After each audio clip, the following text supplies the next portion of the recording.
Here we have my Kindle Fire black monolith again, where we left off yesterday, reading my book Molasses Moon. And I thought I'd show you a little bit more about the Kindle Fire today and how it works, just a few little details. Let's see where you can see the best. Okay, if you tap the middle, you get a little menu that comes up on the bottom. That little gold line there tells how far you are into the book by percentage. And then you have a little home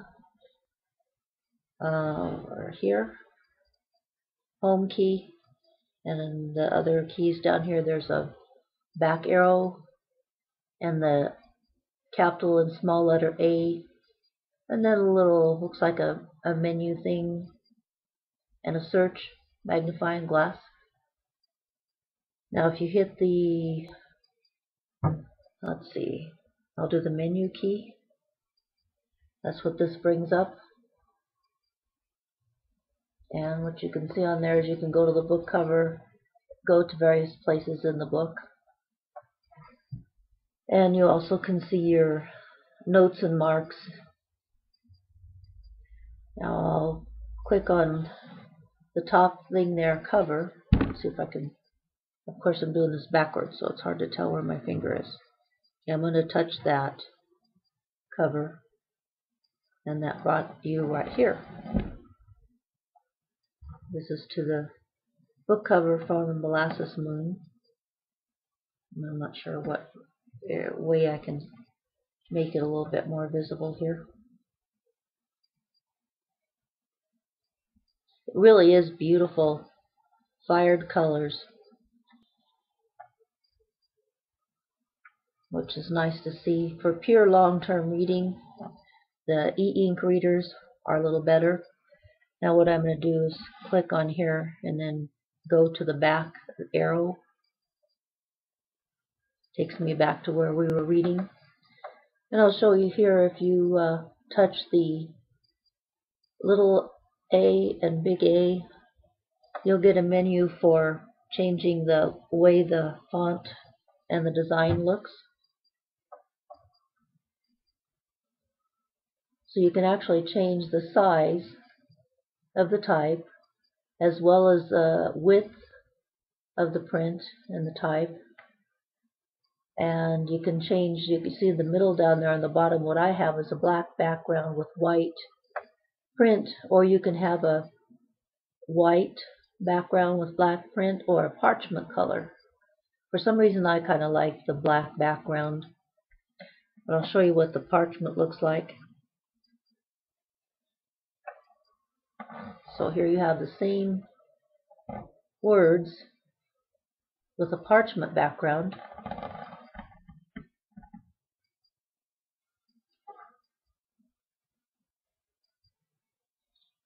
And here we have, you probably can't tell much, but you can see this is much brighter with just a plain white background. And then I'll make the print larger.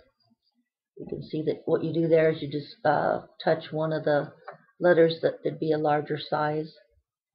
I'll go up to so you can see a little bit more of a significant change. And this shows the print.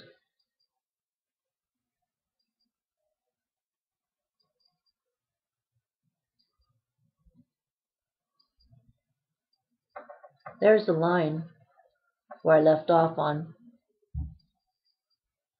Now I'll tell you something really crazy, and we'll get there in a minute. Let's see, what else might I show you. Also on the letters, if a book will do the read aloud, it's read aloud in kind of a computer-like voice, but I find it interesting. You can choose male or female. I know that's on the regular reading Kindles. I'm not sure if it's on this one. Mine is set to allow the Kindle to read aloud to you, but I don't see the option here, and I've never used it on this Kindle Fire. I have used it on the other Kindle basic readers. Now, font style, that's what we have now in gold. That's what we're looking at. Now I'll click the typeface up there on top, and that shows the different typefaces that you can have. And it's amazing that, for me, a difference in type style can actually make a book easier or harder to read and comprehend. Every time I see this, it kind of boggles my mind that literally not only are the words easier to read for me in certain typefaces, and it might change actually by mood or even by device or size, but some type styles not only are easier to see and read the letters to know the words, but the whole meaning is easier to comprehend sometimes in a different type style. So anyway, that's kind of strange, almost as strange as what I'm digging into here with quantum physics related to metaphysics and mind over matter.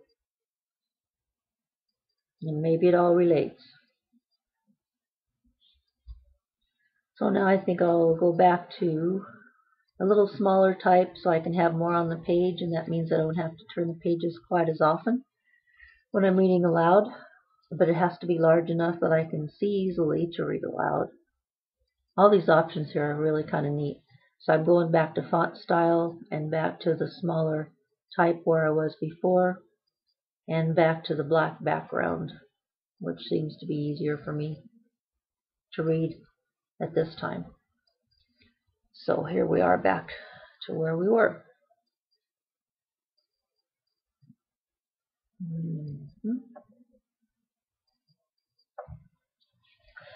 Okay, there's your little lesson in Kindle Fire, and I'll go back to reading where I was, and might ask yourself, due to synchronicity, a lot of times things that you do spontaneously that seem to not relate actually do relate in some way.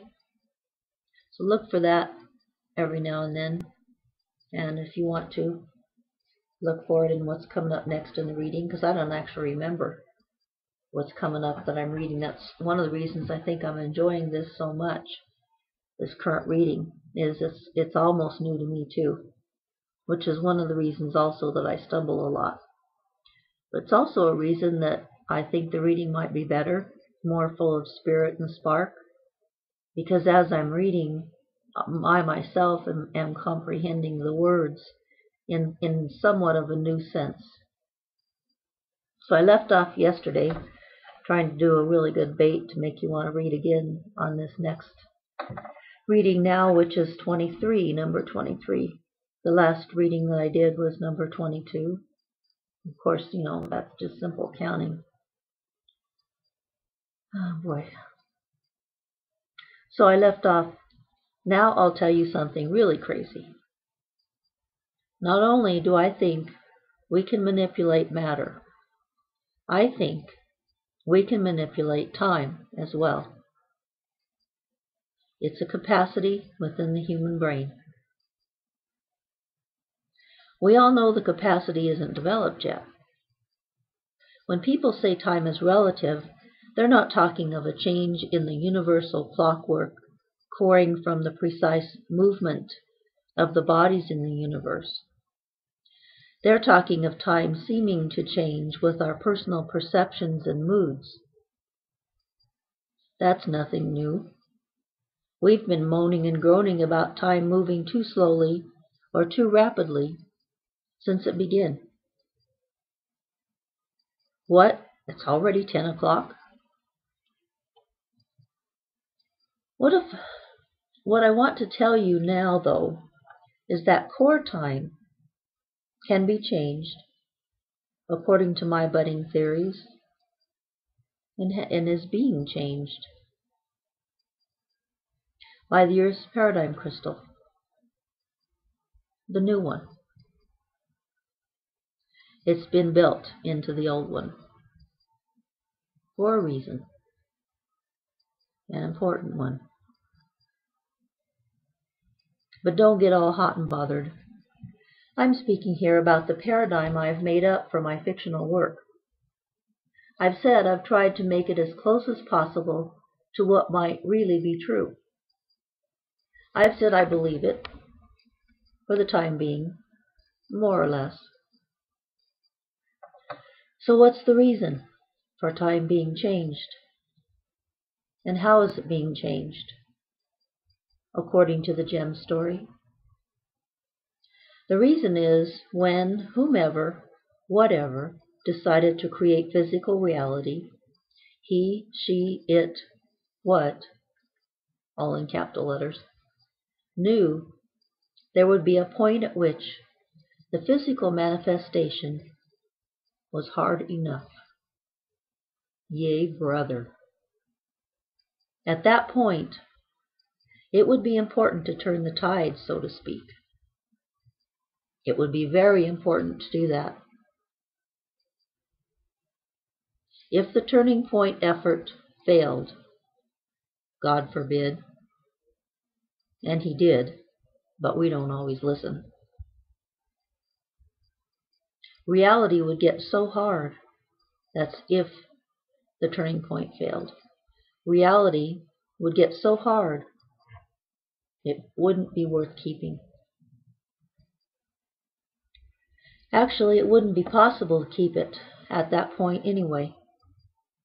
It would just get harder and harder until there would be no room for consciousness, no place for time,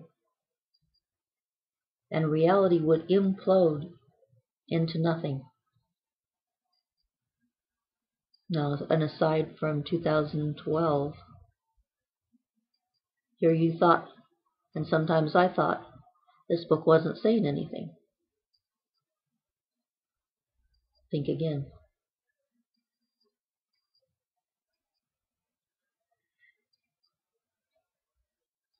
Time would just get harder and harder, I'm repeating, until there would be no room for consciousness, no place for time, and reality would implode into nothing. Nothing in the true sense. And we'd be back where we started. I don't know how many times we've done this, not even according to my gem story. It's just another one of those things I have to decide. Want to play? Now here's the real number, chapter 13. Not the 13th video reading, but the 13th chapter in Molasses Moon. The title of the chapter, Q Speed. So, to turn the tide, time has to be sped up. Core time. Gradually. So as not to lose this game plan to the extreme opposite. Having life get too fast or too easy too fast. Speed may be power, but if it gets going too fast, it runs away with itself. Sort of like a diesel engine. It's convenient being married to a diesel mechanic. He answers lots of questions about the mechanics of this and that. I've trained him to give me answers, even when he's not sure he has them. Tricky, huh? When I told him this, he asked how I knew the answers were right. Good question. I said I'm smart enough to know a right answer when I hear one. He was smart enough not to touch that with a 10-foot pole. Time is turned up, or faster, at this turning point because I want must move closer to I have. We're speaking here of increasing times, intrinsic, constant, set, speed. I'll repeat that. We're speaking here of increasing times, intrinsic, constant, set, speed. I made up the ICSS term. Impressive, huh? Probably only to me. That was for me here now, 2012. When the distance between wanting and having stretches too far, the link severs. and the consciousness experiencing the break begins to believe he can't accomplish anything, no matter how hard he tries. This is a dangerous point. In this no-win loop, consciousness dies. This is different than having a body die. Damn, this is good. Not that a consciousness would die. That's bad. Even someone who's brain dead could see that. It's my work I'm appreciating. My words might one day give life to a tired mind. I'd be very happy about that. I hope Herman likes what I've already given him, so I'll have a chance to send him this too. It's so frustrating writing with no one enjoying it but me. For me, the distance between want and have is great indeed. I'm still explaining why I'm not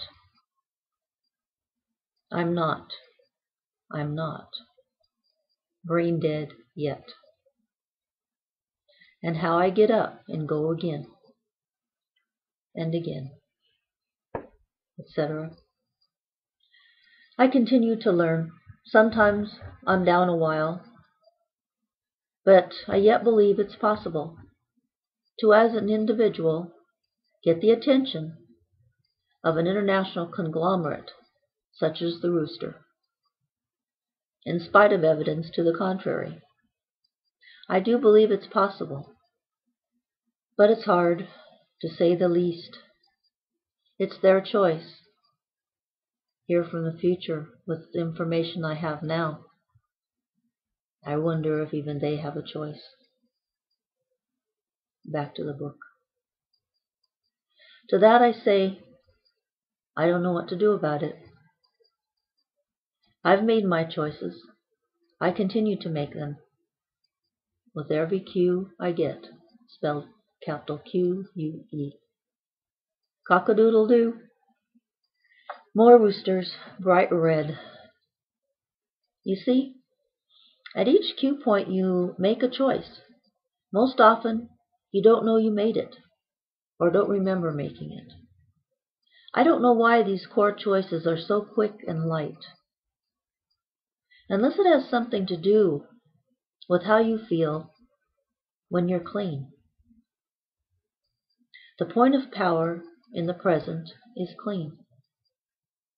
It's pure too. But consciousness is still so dark and low. We unknowingly bury, even poison the core essence of life with dung. We're not scarab beetles. They cocoon their own shit, sleep in it, then get up renewed. Did you ever wonder if your mother was making a beetle out of you? You made your bed, now lie in it. In the next breath she says, tell the truth. Who can figure human commandments? In full moon rising, I changed holy shit, in quotes, to sacred fertilizer. I do believe shit is sacred. In the physical world, fertilizer is valuable, second only to timing. You see, as time gets hard, distancing having from wanting, it thins and needs sticking power, something to hold it together so the line doesn't snap altogether. As I've said, this snap starts the dangerous no-win loop.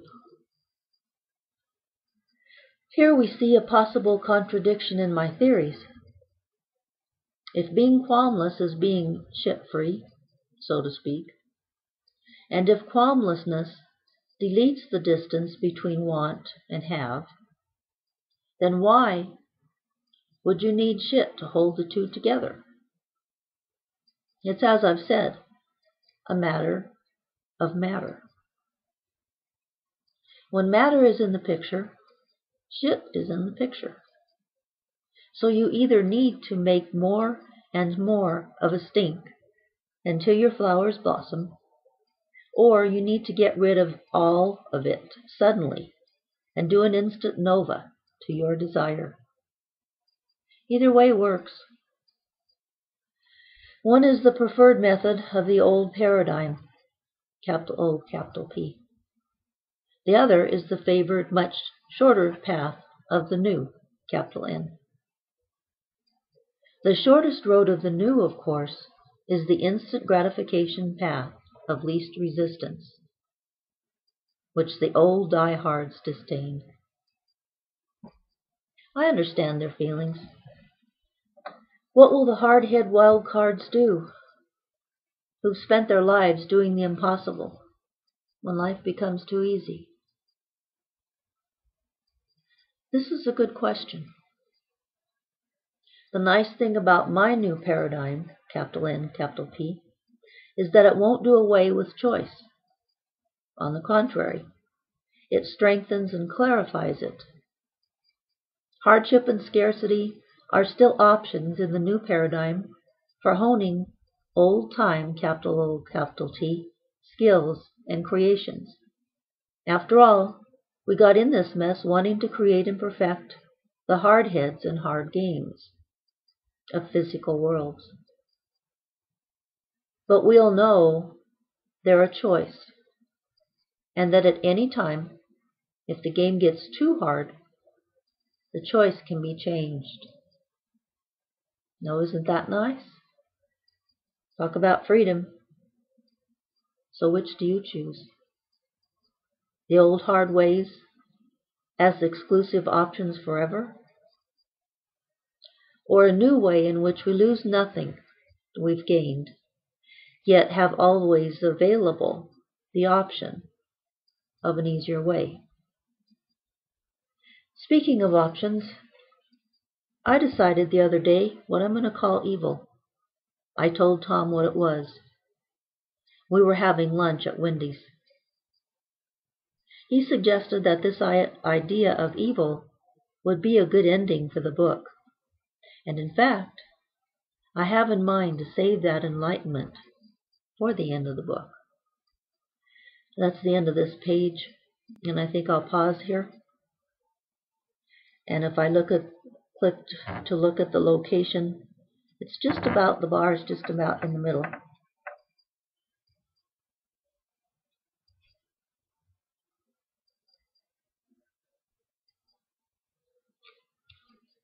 And the number is 2483 of 5464, 45%. So now we're almost halfway through the book. And how many videos have I done? Shall I keep going? I really would like to read this whole book, at least the way I feel now, on video. I'm enjoying this for a lot of reasons. One of them is I've written so many books and so much time has gone by, I don't remember what I've said in a lot of them. And when I want to continue a series, I need to remember what I've already said. Sometimes I have such bad short-term memory. I'll read through a book, and as soon as I've finished reading a chapter, I don't remember everything that was in that chapter. But what I've noticed is by listening to my own videos here, it's just a different experience than reading it quietly to myself. I relax and listen to the words, the sound, the voice, and it's sinking in better. And I can also listen to them more than once if I want to. And I think it's helping my short-term memory retain some of this stuff. It's also very renewing and regenerating. People on long, hard roads to accomplish something that's in our culture, in our time, not easy, a big thing, like what I'm doing is. You need a lot of ways to rejuvenate in a vacuum. keep going without pay. And my books, if nothing else, are a very good example of how to do that. And it's not a how not to.